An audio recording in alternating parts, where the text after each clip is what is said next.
A lot of you guys have been asking me to do a video on skinning a boat. There's a lot of good information on the web on doing nylon. There's a good videos out there. And recently I've tried polyester. I've actually settled on polyester, decided I like it better than nylon for my boats. So I've decided it's time to do a video on skinning polyester. There's a little different technique. The polyester I sell has a loose weave to it. So you can't stitch it on tight and pull it tight like you do with the nylons. So you have to put it on loose and shrink it in place. So there's a different technique to it, and I've heard several people recently talk about trying polyester using the nylon techniques and had a lot of problems with it. So I'm going to show you on this new boat I'm building how I do it. You may find people who contradict that, and that's fine. Everybody has their methods, but this is the methods I use. First step, skinning the boat. Stretch the skin out over the frame and unroll it. I have found my center, approximate center. Don't have to be exact. I just fold the fabric in half, find where it falls down through here, and then I clamp it in place. This keeps it from moving on. Go to the other end, do the exact same thing. Find your rough center, lay it over the boat, stretch it tight, and clamp it, and that'll hold it in place. Then go back and I use standard push pins. I go back through here where the frames fall. It doesn't matter exactly where you put them. I just like to put them where the frames fall. And I push one in here, push it down far enough to grip the fabric. That will keep it when you're sewing and you're tugging on the fabric. That will help keep it from lining up and getting twisted and rolled around the boat. One of the things you have to be very careful about, and I notice this seems to be worse with the Dacron than it is with nylon. I think it's because the nylon stretches more. Is not to end up with a bunch, literally bunched up fabric in the center.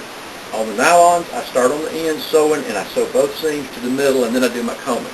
But on this one, I found it better to start in the middle and work toward the ends.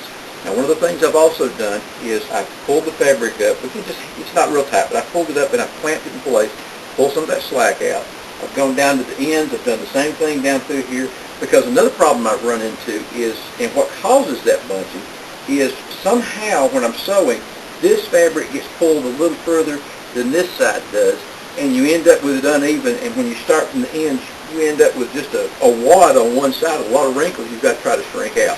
So in order to prevent that, you're going to pull your skim up through here and pulling it snug this way, with clamping it in place so that you kind of got it even, and I'll give you a guide as you sew. Now, I put the combing in place. This gives me an idea of where to start. I've got my needle threaded up, and I work with a lot of thread. I just don't like to splice. There's no problem with splicing. I just hate to have to splice a seam. I want to start and go.